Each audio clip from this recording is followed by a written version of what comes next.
Welcome to Embedded. I am Elecia White here with Christopher White, and this week we don't have a guest. We're our own guests? We're each other's guests? I don't know. It's just us this week. This isn't unusual. We do this. I know, but it's been a while. Okay, first topic. Go. Do you want to go? No, go. Okay, go first topic. Which part of the fantastic SpaceX Falcon Heavy launch was your favorite? It's a toss-up between the synchronized landing. Oh, that was beautiful. It was ballet-like. Or the ridiculous absurdity of the car for the hours. 2-hour-long 2 hours? More than 2 hours. Well, you can now watch the 2-hour-long version of this. Let's just say I got less done this afternoon than I expected to because I was spending more time just watching the fake man in the car float around the Earth. It was beautiful. Good job, SpaceX. I also liked when the boosters separated. That was cool. I thought that they did a really good job with having enough cameras to see all the moving parts. And I didn't know they were going to put a camera in the car. I kind of hoped they would, but it didn't seem like maybe they would because it's not a real satellite. But having many cameras in the car was pretty cool. So, and now that is the fastest and most expensive car in the whole solar system. Somebody will go get it someday. All right, let's see what's next. I am available for work. 2 of my big clients have not come through, so I will very soon have availability. Yay, me. What are you going to do? Something interesting? What's interesting? I don't know. I mean, I like sensors. I like BLE okay, but I've done it a lot, so it couldn't just be a sensor on BLE. I like math. I kind of miss doing math, even if it's machine learning stuff or signal processing. But then I also like little processors, trying to fit everything in and do the power optimization. I'm fairly easily amused. One of your last things was MSP 430. You hadn't done that in a while. No, and it all came back pretty quickly, I think. Although I still have to do the power optimization on that, so. But I'll be very available soon. Those aren't too hard to power optimize, I think. I hope. Cross fingers. And in the meantime, I am working a little bit on Ty the typing robot. Go on. This is so smooth when we have each other. So I decided that I needed a deadline and a stopping place for a little while. And so I signed up for the Nvidia Jetson Developer Challenge. And the idea is that it's supposed to be some spiffy AI thing that uses the TX2 to its full potential. And I'm entering a typing robot that has no real AI component. And most of the categories were like, medical devices. World-saving medical devices, farm helping. Yeah. And they didn't really have a category for fun. Well, they had one called Geek Out, which was sort of the catch-all anything category. And I'm starting on the principle that the word geek comes from the circus geeks, and they used to eat everything as part of their act. And so part of my experience with the Jetson has been try everything. Try object identification, try robotics, try camera vision. And so this will help me document what I've been doing with Ty, which some of the camera vision stuff's pretty cool. Some of the robotics is pretty awful. We'll see. And there is a community aspect to that where people can vote on your projects. So I'm hoping that all of you listening are trying to figure out already how you can vote on my project, which isn't due until like the 20th of February. So, yeah, you got to milk this podcast for all it's worth, man. All right. Which I guess moves on to the next subject, which is we don't have ads on the show. And we do have Patreon. You're welcome to support us there. We really do appreciate it. And what the money there goes for is not really even our hosting costs or paying us at all. It's so I can send microphones to guests. We get much better audio quality if we know that their microphone is a good one, if they aren't using their built-in microphone, or they aren't using a headset. We really can get them to sound better. And so I appreciate when people support us because that means it's easy for me to send microphones everywhere.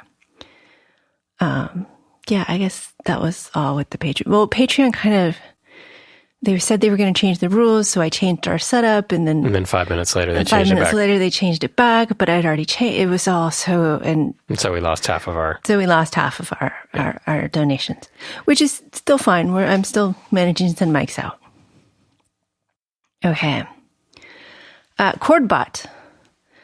I virtually met Brad and Bill of Isla Instruments. They make the ChordBot, which is not a synthesizer, and they sent us one to play with, where us is clearly not me. You tried it out. Yeah, no, I've been and using it a lot. You were like the first thing. I was like, oh, they sent us this musical synthesizer thing. Well, you should try it out. And he's like, it's not a synthesizer. No, it's a sequencer. Well, it's a sequencer controller thing. It's a MIDI controller. So, if you don't know what MIDI is a digital interface to talk to musical instruments. So if you have a synthesizer, it might be just a block of electronics with a plug in it for MIDI, and then you can plug a controller into it. The controller might be a piano keyboard. It might be something fancy like a fake horn, like they have MIDI controllers that are in breath instruments. So basically MIDI, it sends note information like, oh, I want you to play an A right now, and I'll tell you when to stop. And it sends other controller stuff. So you can have like pitch bend and all kinds of things. And MIDI is less about the wires between. It's not I2C or SPI or even UART. It's the layer on top that describes things. Well, it's its own serial interface. Okay. But it's a serial interface there's a protocol and the protocol. There's a protocol on top, yeah. So what this is it's sort of a keyboard controller. It has an octave or two of keyboard buttons, but it's an arpeggiator and sequencer. And an arpeggiator is something that plays individual notes from chords. So if you have a C chord that's like C, E, G, it'll play each of those individual notes in sequence. So it won't play them all at the same time. So it's still a chord, but they're separated in time. And if you listen to a lot of synth music, you'll hear this kind of thing, repetitive, kind of walking up and down notes of a synthesizer or keyboard. So what this does is it allows you to program a bunch of those chords and just play them with single buttons, but it'll also walk you through like common progressions and stuff, and you can program it to be really sophisticated, like, oh, I know I'm on the C chord, so for this particular scale, I know I can legally go to these other chords, and then it'll give you those options. So for performance, when you're running a synthesizer, it's really cool to kind of set up these things just kind of run in the background while maybe you go play a lead or something. So you set up a chord, and it just it takes care of it and plays it as an arpeggio. And it loops it. Right, and it loops it, and you can go off and do something else or alter the sound on your synth while it's doing that. So it's got chords, it's got scales, and it's really sophisticated in how you can program it. And they're adding a sequencer function. It's not there yet, at least it wasn't in the firmware I have. And a sequencer is where you can just like record whatever you want and then press go, and it'll keep looping that. So yeah, it's really neat. It's compact, and it's about the size of a couple paperback books, maybe a little longer. Yeah, paperback books laid flat. And it's got a nice screen on it. Some of the controllers are just kind of bare with no screen, but this has a screen so you can see what's going on and adjust tempos and things. It has a lot of LEDs as well. Right. I know that from the code side of it. All the buttons and stuff have LEDs. So like I was saying, when you do the chord thing, it'll turn off the LEDs for ones that you probably shouldn't go to for a particular scale, stuff like that. And it also shows you on the keyboard what it's playing with the LEDs, which if you're learning, can be quite useful. Hilariously, I talked to Brad a bit, and then he listens to the show some, and I mentioned that Sunshine Jones would be on, and this was weird. And it turned out that Sunshine had written a manual for the ChordBot, so it was all very Small world. It really is a small world. So thank you, Brad and Bill. It's been fun to play with. I think it was a Kickstarter, so this is definitely a small... Yeah. And they're shipping. Small company, bright idea from ground up kind of thing, so... Next on the list, oh look, that's so cheery. Dying blog. I love how I write these notes. They're just great. So if you didn't know, we do have a blog on embedded.fm/blog. And Chris Svec and Andrei Chichak write for it, as well as me. Christopher White, once, maybe. I wrote a couple things back in the first few weeks. Yeah. But then I decided I have enough to do. Yeah. And nobody needs to hear from me. Well, I think I liked what you wrote, but so it hasn't had a lot of traffic, but it has a lot of information on there. So if you want to know how to get deeper into MSP 430s, if you want to know about how microprocessors work, take a look at Chris Svec's ESE 101. If you want to know more about the ST side and how Cube works and good C practices, interrupts, and UARTs, then look at Andrei's Embedded Wednesdays. They're both really good, and I hope that this guilts them into writing more for us. So we don't pay them either. Nobody around here gets paid. Not even the dogs. They get paid in kibble. Yeah. Oh, and I guess that brings up a listener email that I wanted to address. This one from Mark Hickling. He says, "Hi guys, I recently listened to your podcast with Chris Gamble, the New Year's podcast, and it got me thinking. I've spent quite a few years programming in C and can do all the basics, ifs, whiles, fors, controlling, IO, etc. Problem is, I've hit a limit. Now I want to learn more, but there's almost too much information online, and I don't know where to start. I need to know more about timers, interrupts, and bitwise calculation, but all the books seem to focus on desktop-based C rather than embedded C. I wondered if you could point me in a better direction." No idea. Well, I mentioned the blogs. I like those blogs in particular, possibly because they're the ones they're the ones I like best. That's why they're on our site. But it's funny you should ask, because I actually wrote a book. I know that comes as a shock to many people, but not all of you. And it's called Making Embedded Systems. I wrote it for O'Reilly. And I sent Mark the chapter on interrupts and timers. If anybody else wants that chapter, feel free to email me and I will pass it along. The book wasn't dependent on any particular processor, so I think it's still relevant. I talk about doing an update to it, but my update wouldn't be to most of it. It would be more about manufacturing, which is something that changes all the time. Maybe more about manufacturing software. I don't really know what I would add to it. BLE. I do have a chapter about all of the different protocols and peripherals. And it's kind of jammed in there because BLE requires its own book. I mean, we got through like a third of what I wanted to on our BLE show. And Jackson did a great job, but there's just so much. I mean, this is why there are hundreds of pages in the books that exist. We can't get through it. So if I did BLE in my book, it would be 3 pages long, and it would pretty much say, go find another book. Here are the very basics, and you would use it under these circumstances. I think you should talk about the MPU and the ARM Cortex M4. Why? Because it's a cool feature and... Memory protection is a... Yeah, and I don't think that's really written about anywhere. But that's processor specific, and you don't want to do that, so... Yeah, and it's something that's more often used in Linux and in operating systems. What? No, it isn't? No. Oh. It's on the Cortex-M. Yeah?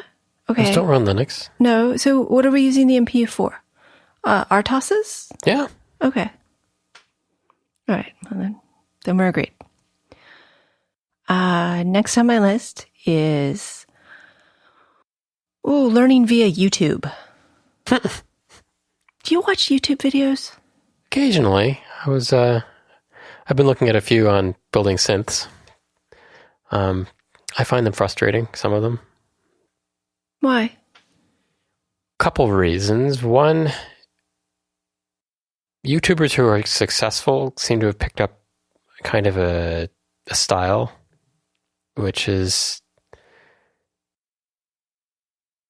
there's a lot of preamble, like, here's what I did today. It has nothing to do with what I'm about to tell you. Oh, yes. For lunch, 15 I had minutes, rice and you follow fish them around, and they're quick cut edits and things, and then they get into whatever they're talking about.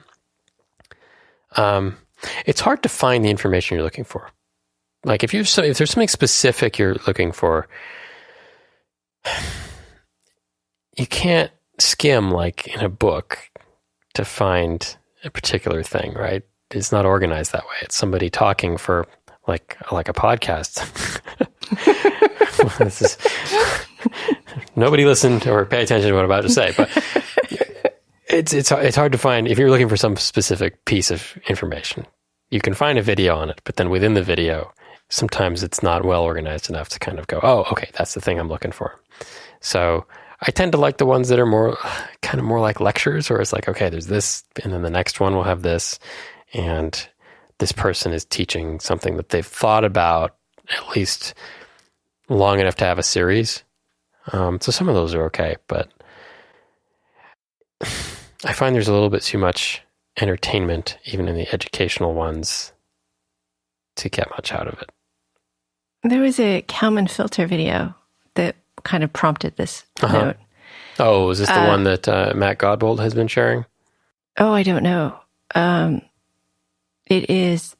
Oh, I forgot to turn down my audio. Sorry, it's a Kalman filter video using Pokemon as the example. I don't think that's it. And it's pretty amusing, and it's pretty correct. It's not... It definitely goes more for the entertainment side than... If you're looking for an intro to something, a lot of the YouTube videos, I think, are great for that. But you're not going to take that video and use a Kalman filter, right? Are you? No, you're really not. You might be able to talk to somebody about it. And you aren't going to be able to take that video and read a book about Kalman filters. Yeah.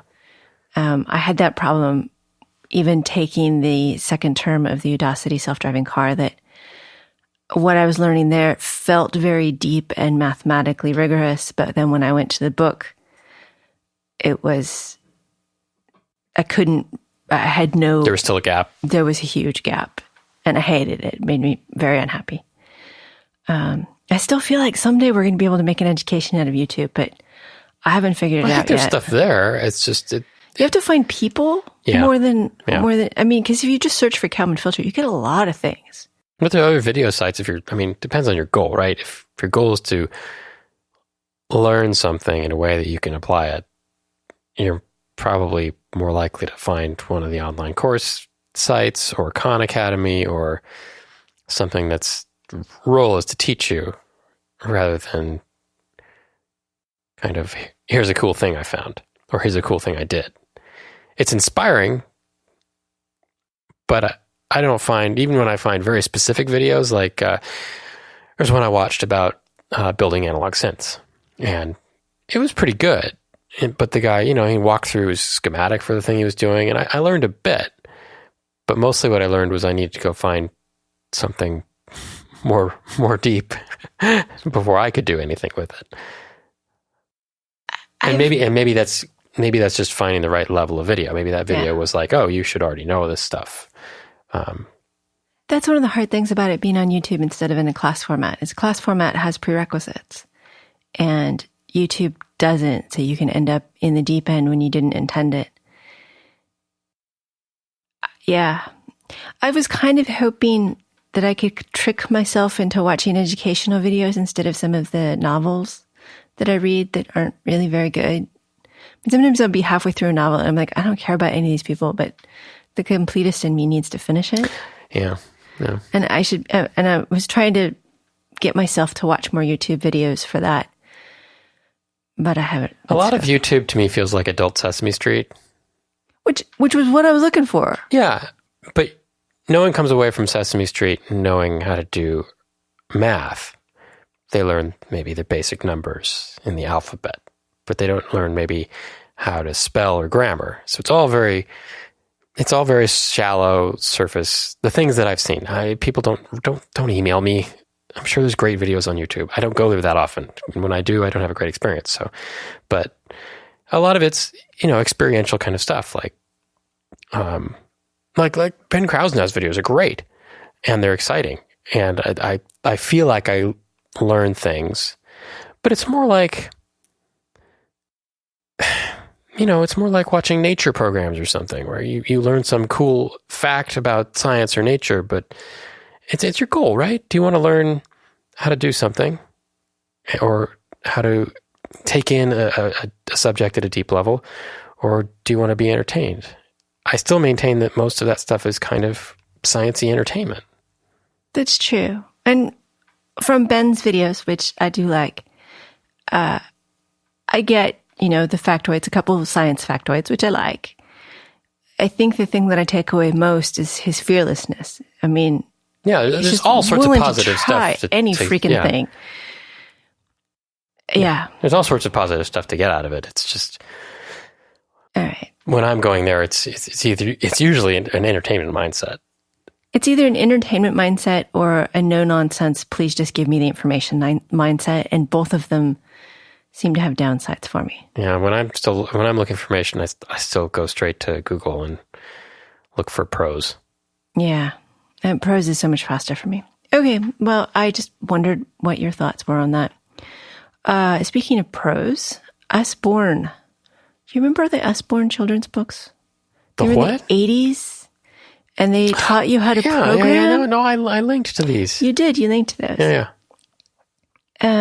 So they have modern books about Scratch and all of that, but they also have a number of free books on robotics for, the Commodore 64, and VIC-20, Spectrum, and BBC. Keyboards and computer music. It's not always really, truly relevant to today, but they're free, and some of them, it's not like... Sorry, I have one building favorite. A group I have one favorite out of these. Okay, what is it? Machine Code for Beginners. The Usbourne Introduction to Machine Code for Beginners. I think I remember this book, 1983, and it's kind of a picture book about machine code, and it takes you all through it, and it's great. It tells you how a microprocessor works, and it's directed at kids, but I don't care. It's got the information. It's not lying to you. And it's a great way to present it. They're charming. And it talks about the Z80, which is still a fine chip to think about. I maintain. Anyway, yeah, those were cool. And there's a link, I assume. I'll put a link in. Chris said not to email him if you had particular videos you wanted him to watch. I, on the other hand, don't mind if you email us. No, I don't care about that. I just want people yelling at me. Oh, it's the argument. Okay, we'll take video suggestions. We just don't want to be argued at. That's usually true. So show at embedded.fm, or there's a contact link on embedded.fm. We should always be easy to reach. There's never the intention that you can't find us. But we're also on that awful thing. Twitter? Yeah. Yeah, we're on Twitter. And you can sometimes leave comments on Squarespace when the moon is full and the dogs are... It works, you whiners. Jesus. It doesn't work for me. Just log in. We're not going to let you just post anonymously because we don't want spam all over the place. So log in. You can't always log in because they don't support Google Chrome or something. It's just give me a break. Ridiculous. I don't believe any of that. I'll show you. I don't. If you show me, I'll just disbelieve. Yeah. Okay. Well, next on my list. Did I tell you about realizing that one of my worst work experiences was something I could explain to someone else as something that made sense? Oh, I thought it was going to be about crying. Oh, no. Not you crying. No. Jeez, cry. Don't cry at work, or just cry in the bathroom, please. Don't cry at me, please. Anyway, so when I was at Leapfrog, I had a whole toy line. I had preschool, like right before they went to kindergarten. We had a whole bunch of toys that were about to come out. And I worked really hard on a couple of things that I was pleased with. The fact that across my toy line, there was a lot of shared code. And yet each toy had great personality and was well done. And QA had passed them and we were done with the code. And then they canceled my line. They also canceled one of my coworkers' lines. She had all the musical instruments. And we took the afternoon off when they did it. And we were both just, months and months of work. The coding, the management of the teams, the arguing with the content developers. It was just heartbreaking. And I was talking to someone about choices in business. And she wanted to know what were the major decision points where you had to decide to go or no go. And I said, clearly, once you start manufacturing, that is a go, no-go decision. Once you have 10 prototypes and you want to go to 10,000, or in this case, hundreds of thousands, you can't start unless you're willing to put out big bucks. And I realized at that point, my salary was so small compared to what they were about to kick off. And that's why they canceled my line. And for so long, that has been like one of those things that just bugged me. Why did they cancel my line? It was a good line. And it was because they couldn't afford to tool it. And they had to gamble. And I was like, bit flipped in my head, and it went from one of the worst experiences to something that I could articulate why it was the right decision for the company. Still pissed me off as an engineer. Getting stuff canceled is really hard, but yeah, it's hard to separate what's good for a company versus what's good for you. And nobody wants to think of the good of the company most of the time, because companies are faceless organizations that, at least we've been trained to think of as heartless. And sometimes that's true. And sometimes, the choice is actually you have a job or we cut this line. Because if we do this and fail, then we're in much bigger trouble. I don't know. I wish somebody had sat me down and said, this is the budget for this project. This is how much each thing costs. And this is why we waited so long. It didn't matter that I was finished. It mattered that they had to start paying for tooling. The development cost $1 million, but the tooling cost 20. And they're willing to say, okay, we gambled on the $1 million and we're not going to do it. They're not willing to say, let's gamble on the 20 at this point. Yeah, but I do wish that decisions like that would be made sooner. Of course. And up to then, I'd only ever had like one of my toys canceled. And if you have like 4, then one doesn't bug you that much. And there's stuff too that's kind of, I've seen things where a big company will have 2 parallel projects and maybe each won't even be aware of the other. And then at the end of it, they do a bake-off and kill one. That's different, and that's not cool. I don't know that it's not cool. I hate having my time. That is a waste of resources, because if you're making 2 things that are basically the same, what are you doing? I guess I was thinking more 2 teams making a library that is shared. I was. Yeah, this was Cisco. Real bake-off. This was Cisco. There were 2 big switch router products. One came out of the switch business unit, and one came out of the routing business unit. I don't even remember which one they ended up picking, but they both were very, very similar. And then, at the end of it, when it's done, that's when they kill it. So, yeah. Don't take it personally. That was what I wish I could have told myself. It's hard not to, right? I took it personally for years. I remember Kim and I went out to get ice cream, and we were both like shell-shocked. It's like, I could have spent the last 6 weeks on the beach and done nothing. They weren't going to let you do that. They'd make you do something else. It didn't make any difference. In the end, my work was gone. How many things I worked on that never shipped? I know. And it's so depressing. And I know. But yeah. And it's not always about shipping. It's not always about being productive. I learned a lot in that time. It just took me 15 years to realize it. Yeah. All right, moving on. Embedded World is in Nuremberg, in Germany, that is. February 27th to March 1st, 2018. Malta is going and wondered if anybody wanted to meet up. I will be your coordinator, but I will not be attending. So if you are going and you want to say hello, then send me an email or catch me on Twitter, and I will remotely do a meetup. I don't know. I have no idea what I'm proposing here. But if more than a couple people want, I'll send over a pack of stickers and you can all share them there. Sure. For the 2 people currently waiting for stickers, yeah, someday. Oh, come on. I'm sure. Yeah. You stick them in the envelope and you put them in the mail. I like to, I don't know. Maybe they're Patreon supporters. Do you know? I don't think either one of them said they were Patreon supporters. That only gets you to the first in the line, but really it's once I have about 5 people, I'll send them out. That's when the guilt level starts to really get to me. See, people ask for stickers and they'll help out the other folks. Great, thanks. Adam sent me information about tone deafness. Apparently I was a little cavalier about it. Tone deafness is totally a thing. Yes, absolutely. What? Were we talking about tone deafness?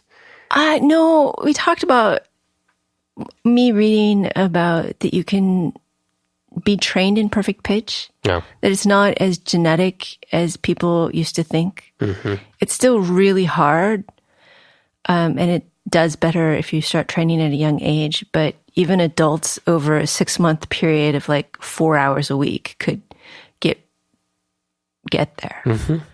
Unless you're tone deaf, in which case, no, you can't. There is a genetic component. So it's like something you can train to be not colorblind. Exactly. And I didn't mean that. I just meant you could train to do the paint chips. Red and green long enough. No, that doesn't and you'll work. see the subtle difference. There's a color thing that came across Twitter recently about lines, and I don't know what was wrong. I'm not colorblind, but I have no idea what the illusion was supposed to be. Jesse asks if we have ever used formal methods in embedded, and pointed me to the SEL4 kernel. I have had brief flirtations with things like UML and rational rows at medical companies, but never followed that to anything useful. I think that's what those were. Well, this is a kernel, a microkernel RTOS that is open source and formally verified. Sure. So, I mean, rational is really expensive. Yeah. So it's pretty cool. I'm all for things that are more rigorous in development. I'm all for it in theory, and I wish someone would maybe pay me to do it. I see.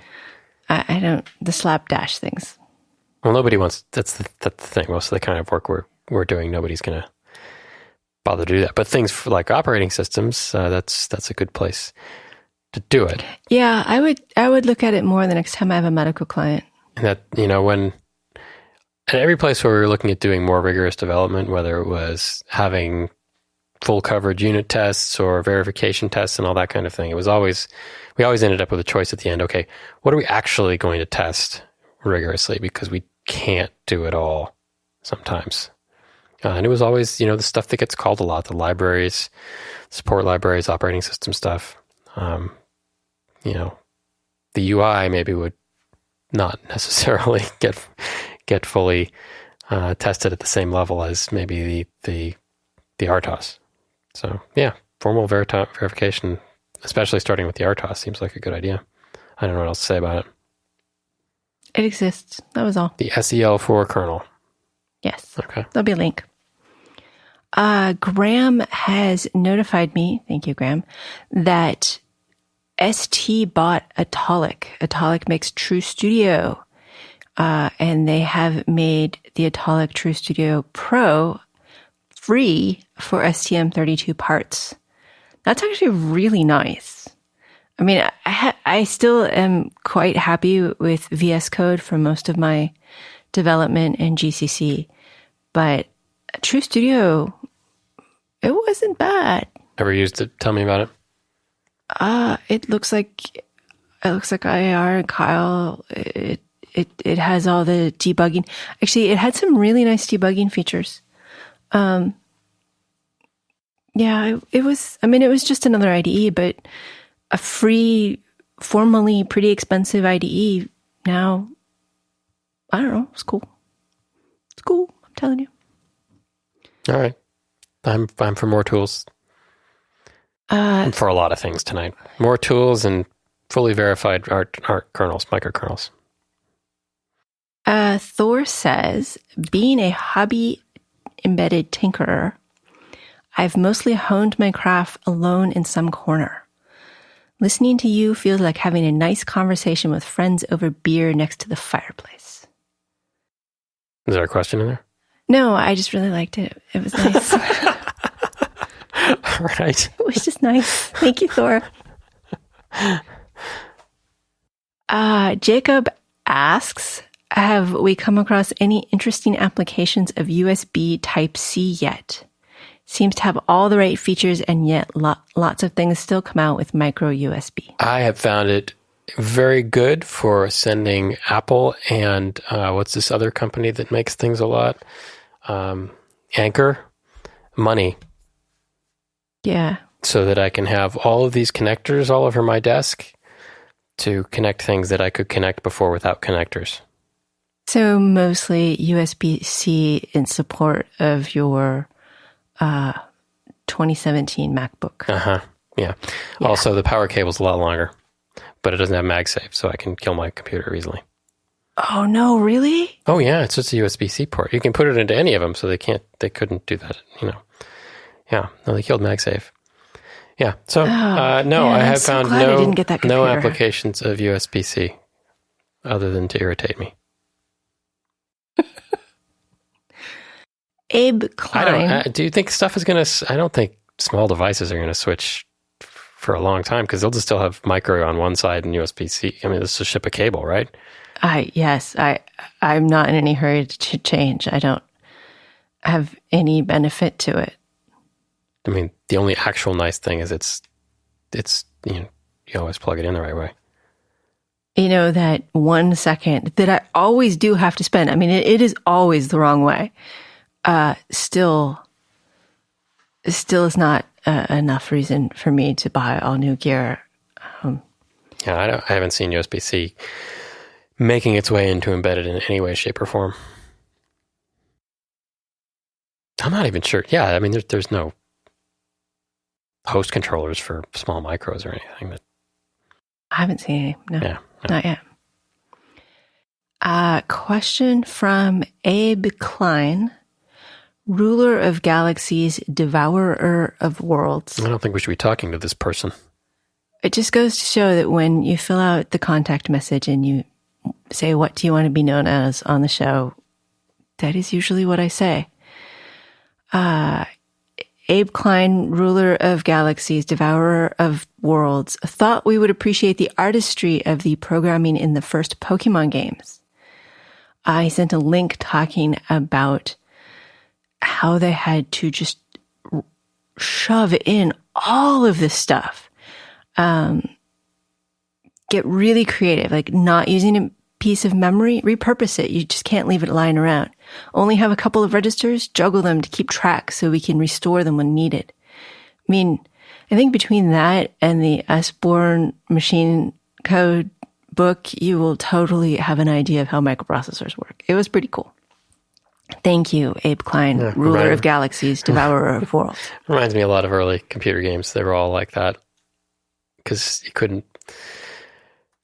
On an Apple II, you had BASIC or you had machine code. So most of the games were in kind of hand-tuned assembly because BASIC was too slow or too big. Yeah. And now I'm like, why not use C++? Most of the standard template library, which is now part of the language, exists in our compilers. And why are you making a linked list? It's already there. Too big. It's not. Too big. And you don't even have to, I mean... Should use Rust.